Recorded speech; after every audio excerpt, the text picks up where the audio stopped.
अपने हाथों को उठाओ। Thank you Jesus. क्योंकि आपको पहले ही इस 2025 की शुरुआत में ही बता दिया गया था कि जो लोग ये सोच रहे हैं कि ये साल हैप्पीएस्ट न्यू ईयर बोल के उनका हैप्पी हो जाएगा, ऐसा इस साल नहीं होगा। क्योंकि financial depression, financial economic problems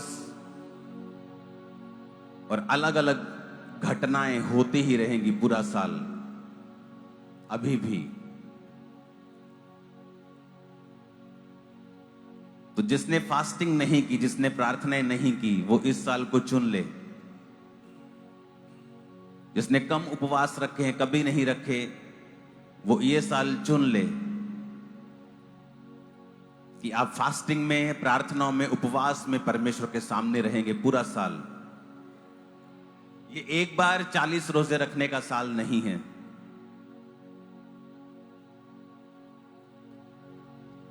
ये एक बार 40 रोजे रखने का साल नहीं है।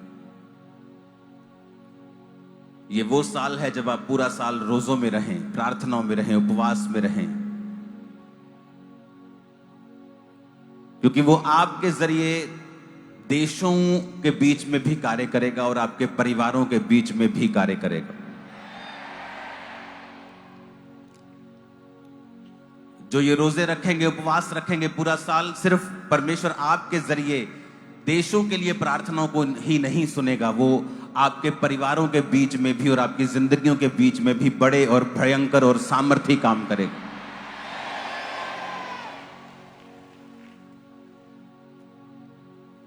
अगर आप इस साल की शुरुआत की प्रीचिंग देखें तो मैंने आपको बताया था कि परमेश्वर ने मुझसे कहा है कि वो साइकिल फिर से आएगा।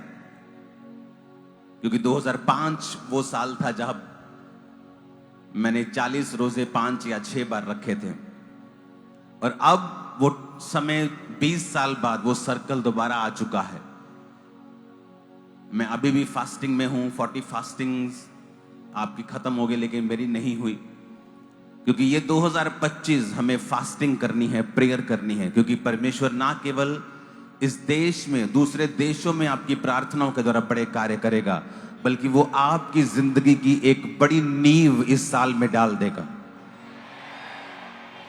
और ये इतनी स्ट्रॉन्ग नींव होगी, एक ऐसी ग्रेस होगी जब आपकी लाइफ के ये ऊपर आएगी, ये अनबीटेबल होगी, यूनिक होगी, अलग होगी, कॉपी नहीं कर पाओगे कोई भी। ऐसी ग्रेस आपकी लाइफ के ऊपर आएगी। इसलिए 2025 में जिन लोगों ने प्रार्थनाएं कम की हैं, फास्टिंग कम की है, बाइबल कम पढ़ी है, ये वो साल है जब आप इस साल में अगर आपने ये समय संभाल लिया, अगर ये साल आपने प्रार्थनाओं में, उपवास में, रोजों में, अपने बाइबल रीडिंग में निकाल लिया, ये साल आपने परमेश्वर की उपस्थिति में गुजारा, तो एक ऐसी नींव पड़ेगी, एक ऐसी नींव पड़ेगी जो उखाड़ी नहीं जा सकेगी। ये नींव आपके फाइनेंशियल लाइफ के लिए होगी, ये नींव आपकी फिजिकल लाइफ के लिए होगी, स्पिरिचुअल लाइफ के लिए होगी।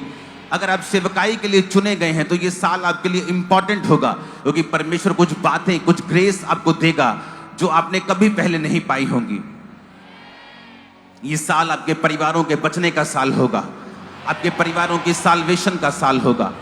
आप बहुत से अपने आसपास के लोगों को, अपने रिश्तेदारों को, अपने करीबियों को, अपने मोहल्ले नगरों में आप देखेंगे बहुत से लोग परमेश्वर की साल्वेशन को ग्रहण करेंगे। जिस तरह आप देखेंगे अंधेरा बढ़ रहा है दुनिया में, युद्ध बढ़ रहे हैं, वॉर्स बढ़ रहे हैं, वचन पूरा हो रहा है कि कौम के ऊपर कौम चढ़ाई करेगी, राज्य के ऊपर राज्य चढ़ाई करेगा, युद्ध की बातें होंगी, भयंकर लड़ाइयां होंगी। जब आप इन वचनों को पूरा होते हुए देख रहे होंगे, तब आप एक तरफ पवित्र आत्मा के कामों को भी बहुतायत के साथ होता हुआ देख रहे होंगे, बहुत सी रूहों को आप बचता हुआ देख रहे होंगे, बहुत से गैंगस्टर्स, बहुत से बदमाश परमेश्वर में आकर अपने जीवन को आप देखेंगे बदल लेंगे और परमेश्वर की सेवा करेंगे। बहुत से लोग आपके आसपास, बहुत से लोग आप देखेंगे, वो समझ जाएंगे कि प्रभु यीशु मसीह धर्म या जात को बदलने के लिए नहीं, वो जीवन को बदलने के लिए आया। इस सच्चाई के प्रचार को आप होता हुआ देखेंगे, एक बड़ी शिफ्ट को होता हुआ देखेंगे, एक बड़े बदलाव को होता हुआ देखेंगे। परमेश्वर ने कहा भारत के लोग प्रार्थना करें और वचन पे खड़े हो जाएं, क्योंकि मैं तुम लोगों की प्रार्थनाओं के द्वारा एक बड़ा बदलाव तुम्हें दूंगा। और अगर तुम प्रार्थनाएं नहीं करोगे तो यह बदलाव देरी से होगा। तो ये परमेश्वर के ऊपर निर्भर नहीं, भारत के लोगों के ऊपर निर्भर है। अगर वो बदलाव चाहते हैं, ब्लेसिंग्स चाहते हैं, तो उन्हें प्रार्थनाएं करनी होगी। उपवास के साथ फास्टिंग, उपवास, प्रार्थना, बाइबल रीडिंग, आपको बेसिक के ऊपर आना होगा। हर एक विश्वासी को चर्च के साथ जुड़ना होगा। कोई विश्वासी ऐसा ना हो जो किसी ना किसी जीवित चर्च के साथ जुड़ा हुआ ना हो। आप ऑनलाइन मीटिंग अटेंड नहीं कर सकते घर बैठ के, ये नॉन बिब्लिकल है, ये बिब्लिकल नहीं है। जब तक कि आप किसी फौज में नहीं है, जब तक आप किसी ऐसे स्थान पे नहीं हैं कि जहां इज इक्वल टू इम्पॉसिबल है कि आप मीटिंग अटेंड कर सकें जाकर फिजिकल। परमेश्वर आलसियों का परमेश्वर नहीं है, इसलिए उसने 12 साल की लहू बहने वाली औरत को चंगा किया, क्योंकि वचन कहता है कि उसने अपने आलस को, अपनी कमजोरी को, अपने बहानों को त्याग कर परमेश्वर को छुआ। उसने इस बात की भी परवाह नहीं की कि वो अशुद्ध औरत है, अगर वो किसी यहूदी को छुएगी तो उसे मौत के घाट उतार दिया जाएगा। अपने हाथों को उठाओ और कहो, परमेश्वर मैं तेरे राज्य में सुनने के लिए और काम करने के लिए तैयार हूं। ऊंची आवाज में कहो। ऐसी देखी नहीं कोई बादशाह।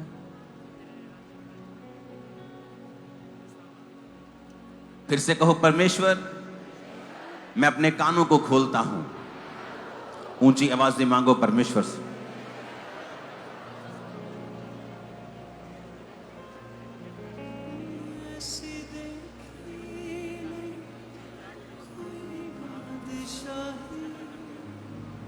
ऐसी देखी नहीं कोई बादशाही,